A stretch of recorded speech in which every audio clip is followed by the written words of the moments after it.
Hello Wangs and lovers, welcome to my channel Falak the Kichhan and the 7th part of Echoes of Friendship। कल के video में हमने देखा था कि चांगी वांगजी के साथ साथ विंग के घर पे भी पहुंच गई थी और सबके दिल में एक जहर घोल दिया था। तो फिर चलते हैं आज के पार्ट में। अब चांगी का विंग के घर जाने 2 दिन बीत चुका था। विंग अब पूरी तरह से वांगजी को अवॉइड करने लगा था। विंग को तो बस इतना था कि अगर वांगजी उसे प्यार नहीं करता तो ठीक है, वो वांगजी से अपने रिश्ते के बारे में डिस्कस भी नहीं करेगा। लेकिन क्या वांगजी विंग को इतना भी अपना नहीं समझता? वो विंग को इतना पराया कर दिया एक पल में कि उसने विंग को ये तक बताना ज़रूरी नहीं समझा कि वो चांगी के साथ सगाई फिक्स कर चुका है। और दूसरी तरफ वांगजी, जिसे इस सब कुछ के बारे में कुछ भी नहीं पता था, ना ही विंग के फैमिली ने कुछ बताया था वांगजी को और ना ही वांगजी के फैमिली ने कुछ बताया था वांगजी को। वांगजी के फैमिली को लगा था कि वांगजी तो सब कुछ जानता है और चांगी ने भी कहा था कि वांगजी फ़िलहाल के लिए शर्मा रहा है, उसके सामने ऐसा वैसा कुछ बातें मत करना वरना वो जाकर मुझे डांट देगा कि तुमने ऐसा क्यों कहा है। इसीलिए वांगजी के सामने किसी ने भी उस बात का जिक्र नहीं किया। वांगजी इस बात से पूरी तरह से अनजान था कि उसके पीठ पीछे चांगी क्या क्या करके फिर रही थी। और इस बात से भी वांगजी परेशान होने लगा था कि आखिर विंग उसे नज़रअंदाज क्यों कर रहा है, उसे इग्नोर क्यों कर रहा है, उसे दूर क्यों जा रहा है। उसे समझ ही नहीं आ रहा था कि आखिर उसने विंग के साथ क्या कर दिया, उसका गलती क्या है कि विंग उसे ऐसे ट्रीट कर रहा है। क्योंकि जब भी वांगजी विंग से कुछ कहने के लिए जाता था, विंग इग्नोर कर देता था। कभी कभार तो वांगजी से बात कर लिया करता था, लेकिन उस तरीके से नहीं जिस तरीके से वो लोग पहले बात किया करते थे। विंग की वॉइस में वांगजी को साफ कुछ अलग सा महसूस होता था, जो कि वांगजी को अपने आप से दूर हटाने की कोशिश करता था। इस बात से वांगजी भी परेशान होने लगा था और ऊपर से चांगी हर वक्त उसे चिपकी रहती थी और उसे एंगेजमेंट के लिए मनाने की कोशिश करती थी, जिस बात से वांगजी और भी ज़्यादा परेशान होने लगा था। और वो सोच रहा था कि क्या उसे चांगी के साथ ये रिलेशन कंटिन्यू करना कर सकता है या फिर वो इस रिलेशन को लेकर दोबारा सोचे, क्योंकि वांगजी को बिल्कुल पसंद नहीं था कि कोई उसके लाइफ को लेकर ऐसे छेड़खानी करे। विंग उसका बेस्ट फ्रेंड था। वांगजी हर काम विंग से पूछे बिना बिल्कुल नहीं करता था, लेकिन उसमें भी उन दोनों की एक अलग सा प्राइवेसी होता था। विंग कभी भी वांगजी को उस चीज़ के लिए फोर्स नहीं करता था जो कि वांगजी नहीं करना चाहता था, और ना ही तो विंग वांगजी को फोर्स करता था। और वो अभी अपने माँ के बारे में भी सोच रहा था कि उसके मदर ने क्या कहा था, कि उसके और विंग के रिश्ते के बारे में वो लोग सोच रहे थे। कुल मिलाकर वांगजी और विंग दोनों ही अपने अपने ख्यालों में गुम थे और दोनों ही पूरी तरीके से मेज़ बन चुके थे। दोनों के दिमाग में बिल्कुल कचरा भर चुका था।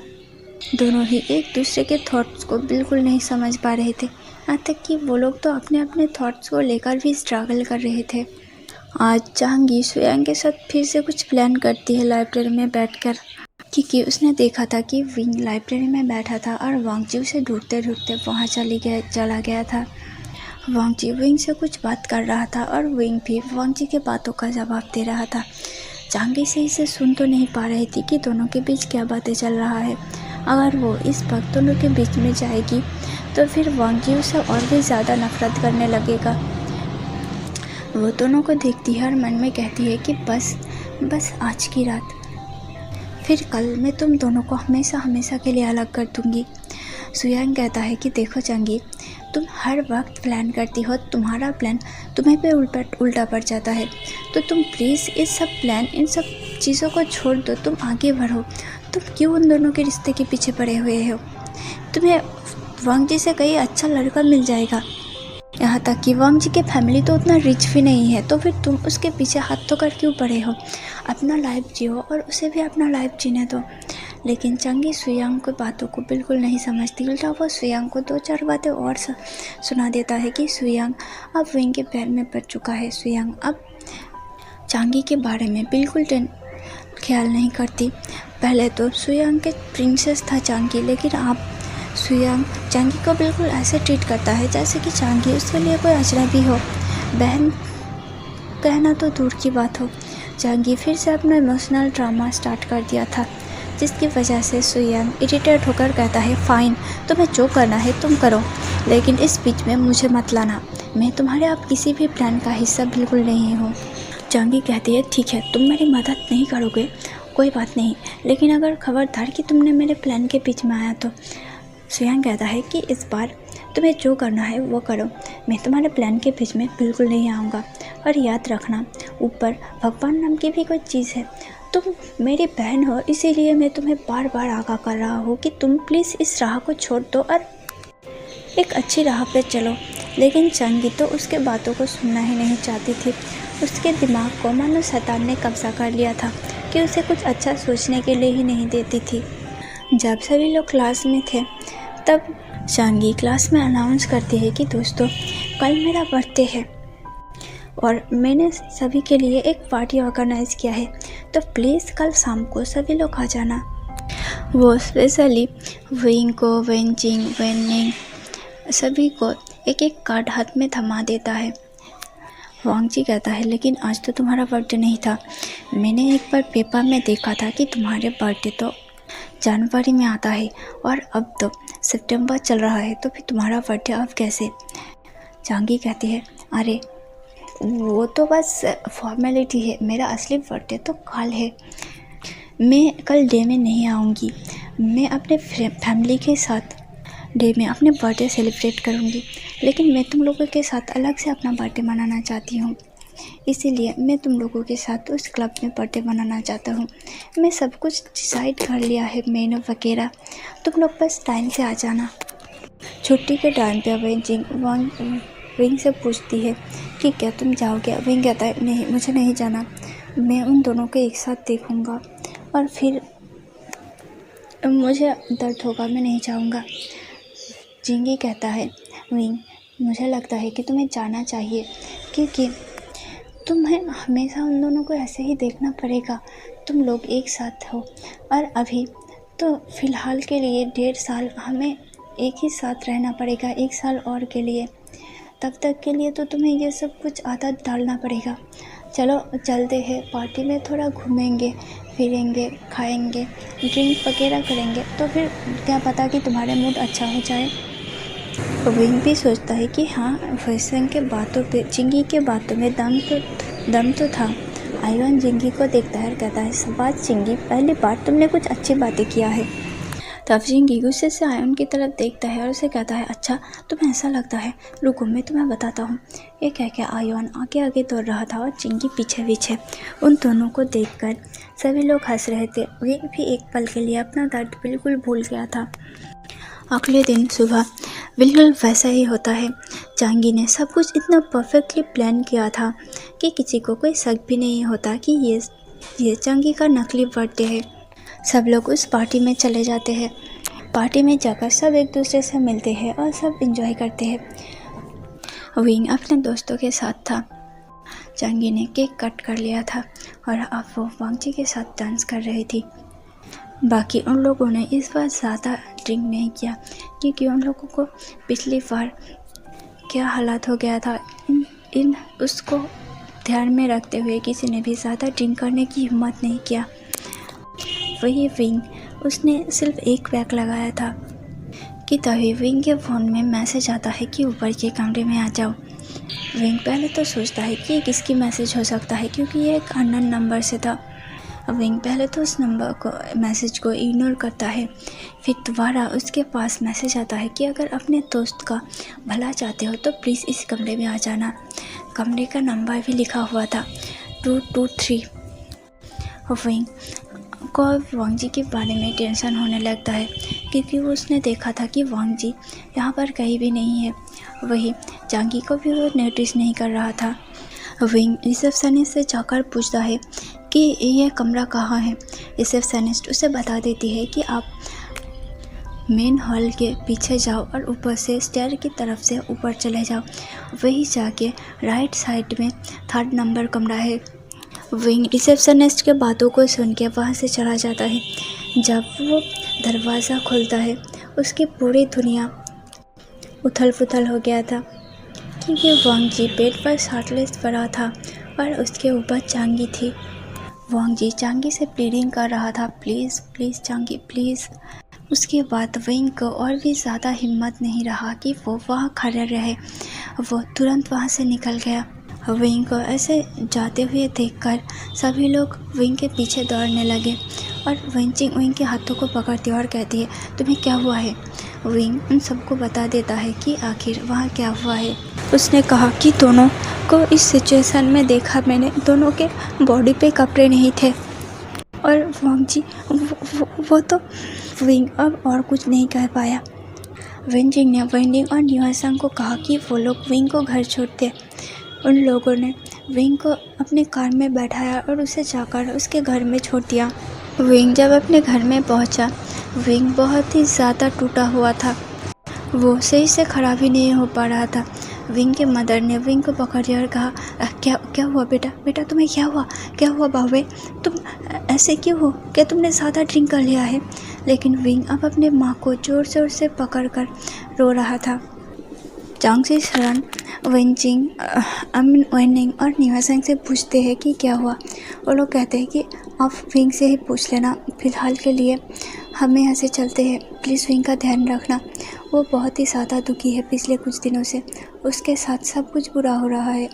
प्लीज़ अब हो सके तो उसको एक बार समझने की कोशिश करना और उसे समझाने की भी कोशिश करना। अब विंग के पेरेंट्स टेंशन में आ गए थे कि विंग के साथ क्या हुआ। वो गया अच्छा खासा और फिर कुछ ही घंटों बाद ऐसे मेसी होकर, ऐसे टूटा बिखरा हुआ घर लौट रहा है। उस दिन विंग के पेरेंट्स पूरे रात विंग के साथ रहते। विंग ने उन लोगों को सब कुछ बता दिया कि क्या हुआ है। तब वे वांग से कहते हैं कि अगर तुम वांग जी को पसंद करते हो तो फिर वांग जी उस लड़की से सगाई क्यों कर रहा है? विंग अब वांग अपने पेरेंट्स को सब कुछ बता देता है।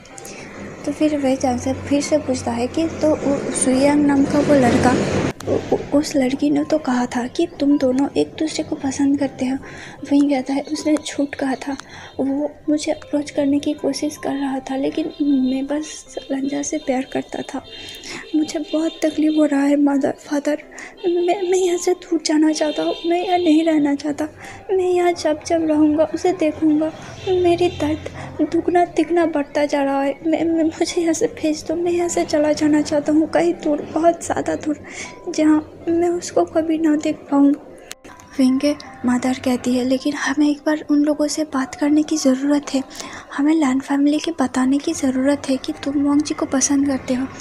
विंग अपने माँ से कहता है, मदर प्लीज़, वांग जी उस लड़की को पसंद करते हैं। आज मैंने उन दोनों को उस हालात में देखा। अगर वांग जी उसे पसंद नहीं करता तो उसके साथ एक बार उसने मेरे साथ वो सब किया था और अब उस लड़की के साथ। विंग को अपने आप पर घिन आ रहा था थोड़ी देर के लिए कि उसने वांग जी को अपने साथ वो सब कुछ करने दिया था और आज उसी वांग जी उस लड़की के साथ। विंग के माँ विंग के सिर को अपने सीने में लगा लेती है और उसके सिर को सहलाने लगती है। वो कहती है, अगर ऐसा सच में कुछ हुआ है तो वांग जी को रिस्पॉन्सिबिलिटी लेने की ज़रूरत है, उसे रिस्पॉन्सिबिलिटी लेना होगा। विंग कहता है, नहीं मदर, मैं कोई लड़की नहीं हूँ कि वो मेरा रिस्पॉन्सिबिलिटी लेगा, और मैं नहीं चाहता कि हम दोनों की दोस्ती ख़राब हो। वही चांग से कहते हैं कि इतना सब कुछ हो जाने के बाद भी तुम्हें दोस्ती के पड़ा है। विंग कहता है, नहीं मदर, प्लीज़ समझने की कोशिश करो। मैं उससे दूर रहकर तो जी सकता हूँ, लेकिन उसे अपने ऊपर नफरत करता हुआ देखकर बिल्कुल नहीं जी सकता। Please mother. चांगची शरण कहती है, लेकिन ऐसा भी तो हो सकता है ना बाबे कि तुम्हें कुछ गलत फहमी हुआ है। शायद ऐसा हो सकता है कि वांग जी सच में तुम्हें पसंद करता हो और वो बस उस लड़की के साथ कुछ मजबूरी की वजह से हो। विंग कहता है, मदर प्लीज़, मैं कुछ नहीं सुनना चाहता, मैं बस यहाँ से जाना चाहता हूँ। उसी रात वे चांगसे और चांगची शरण ने अपने बेटे के लिए टर्की का टिकट बुकिंग कर देता है। विंग ने कहा था कि वो उस रात में ही जाना चाहता है, लेकिन क्या ये इतना पॉसिबल था, इतना आसान था? इसीलिए वही चांगसे ने विंग को समझाया कि बेटा, तुम्हारे अंकल साओ सिंचन टर्की में है और मैं तुम्हें उसके पास ही भेज रहा हूँ, वो तुम्हें संभाल लेगा। तुम अगर किसी और जगह जाओगे तो हम लोग टेंशन में रहेंगे, और तुम अगर अपने अंकल के पास रहोगे तो इस बहाने वो तुम्हारा ख्याल भी रख लेगा। तुम कंफर्टेबल होना। विंग सिर हाँ में सिर हिला देता है और कहता है, मुझे बस यहाँ से निकलना है, मैं सब कुछ भूलना चाहता हूँ। विंग का टिकट नेक्स्ट डे नाइट का था।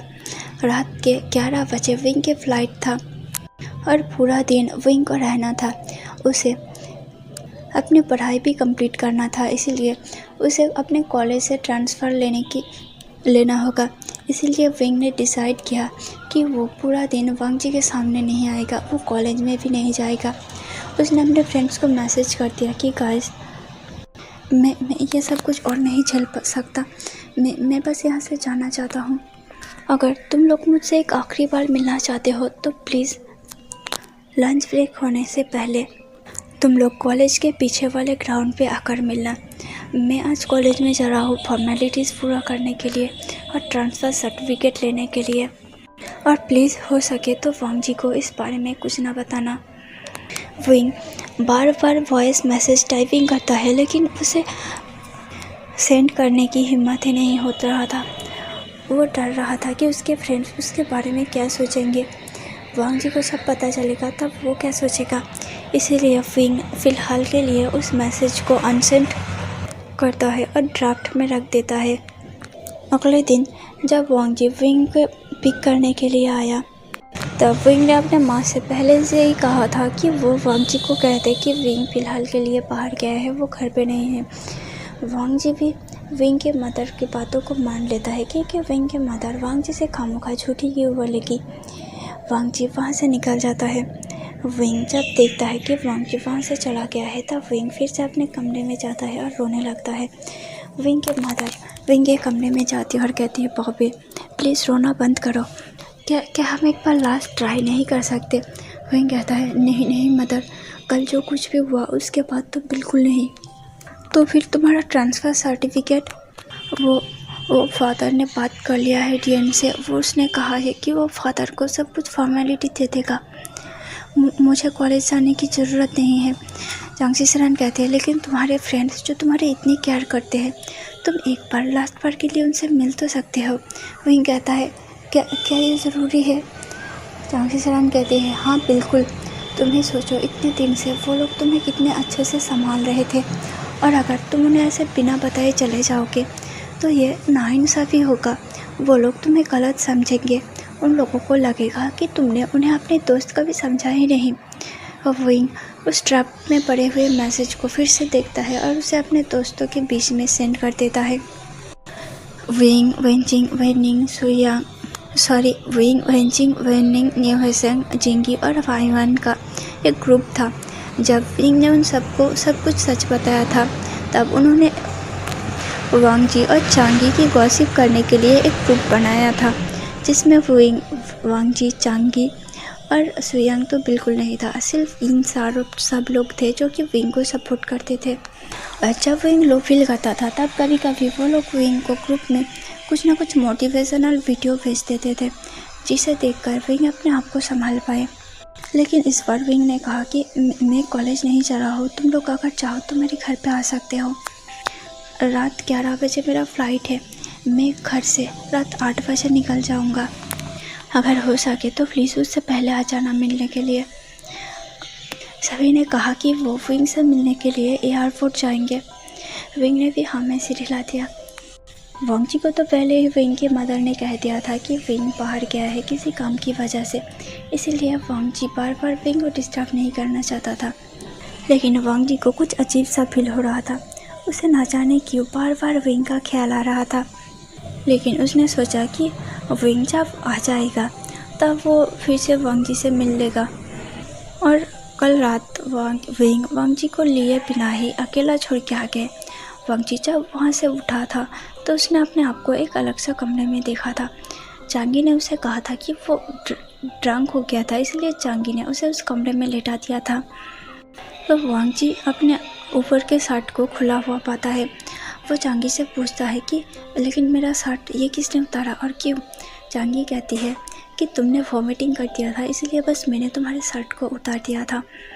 उसके बाद वांग जी घर पे आ गया था और उसने फ्रेश होकर विंग के घर गया था विंग को पिक करने के लिए। लेकिन विंग के मदर ने कहा था कि विंग नहीं है। तो फिलहाल वांग जी क्या ही कर सकता था। अभी रात के 10 बज रहे थे। विंग और उसके सारे दोस्त एयरपोर्ट में थे।